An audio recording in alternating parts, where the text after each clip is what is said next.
First now, some overnight news. Albuquerque police are investigating what looks like a drunk driving crash in the northeast part of the city. This happened just before 3 on Candelaria, west of Wyoming. A car with 2 people inside, we're told, crashed, or we could see crashed into a tree. One woman was stuck in the car, had to be cut out and rushed to the hospital. Man was also involved, but he was not seriously hurt. Police on the scene here say it looks like alcohol is involved in the crash and that the driver smelled like booze. And more overnight news now reports that a bus ride here in Albuquerque on one of these things turned very violent overnight. A call came out close to about 1 o'clock this morning about this stabbing on a city bus along Central Avenue and San Mateo. Now, police still on the scene early this morning. They were taking pictures of that bus. We are still waiting to get information from police, but we have reports that one man allegedly stabbed 2 people on board the ABQ ride bus, then took off. We understand police may have caught the guy. We are waiting for official word to find out exactly what happened here. Fire crews from the ground and air continue to fight these massive wildfires that are burning in the state. But the firefighters say there is a good chance the Thompson Ridge fire, unfortunately, will get even bigger today. Rain did help the firefighters battle that fire in the hem, as yesterday it scorched almost 13,000 acres and is now 10% contained. That is a little bit better than yesterday morning. Helicopters and air tankers, including this big converted DC-10, should be back in the air in just a couple hours, dropping water and retardant on the flames. Again, that'll be a little bit later today. And firefighters are getting the upper hand, thankfully, on the Tres Lagunas fire. This is the one near Pecos. It's been burning for more than a week and now has ripped through 9,500 acres and is 34% contained. And now we go to the Sawmill Canyon fire southwest of Quemado in western New Mexico. It's burned 42 acres. However, it is just a half-mile away from some homes. Lightning sparked this fire on Wednesday.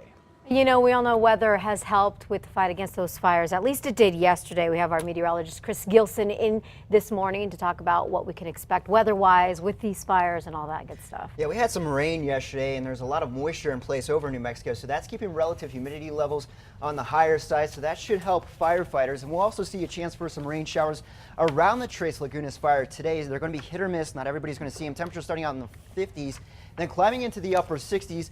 The moisture will keep temperatures down today, but unfortunately after today, the temperatures will be rising into the weekend. And taking a look at the Thompson Ridge forecast, relative humidities on the higher side today in the 30s and the 50s. Temperatures climbing into the upper 60s with a chance for scattered showers and thunderstorms. And we'll talk more about your forecast with Kristen a little bit later.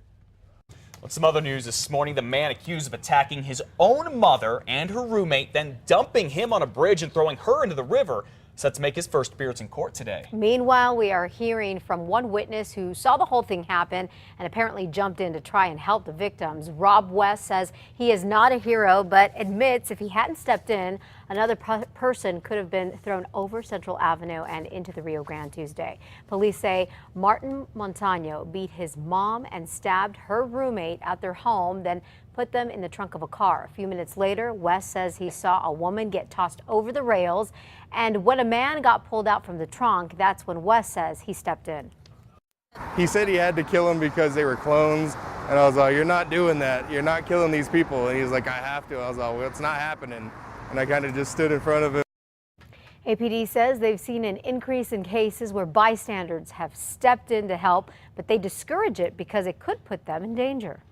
The chairman of the New Mexico Democratic Party is now speaking out about an email he got from Governor Susana Martinez's hacked account. Federal investigators say this man, Sam Bregman, who's also an attorney in Albuquerque, received one of the hijacked emails last July and used it as evidence in an unrelated case involving a fired state employee. Well, the FBI says the governor's former campaign manager, this man, Jamie Estrada, stole her emails and sent them to Jason Luera, a Democratic political consultant. Luetta then used an alias to forward one of the emails to Bregman. In a statement, Bregman insists he did nothing wrong, saying the day after he received the email in question, he gave it to a judge and the governor's lawyer. Well, the jury could be set any time today for the former Albuquerque police officer accused of murdering his wife, then trying to cover it up. Lawyers in Levi Chavez's first-degree murder trial say they have cut the pool of potential jurors down to 40, and opening statements could come Monday. Prosecutors say Chavez killed his wife, Tara, in their home in Los Lunas back in 2007, then tried to make it look like a suicide. We'll be in court. We'll have updates for you a little bit later today. Yeah.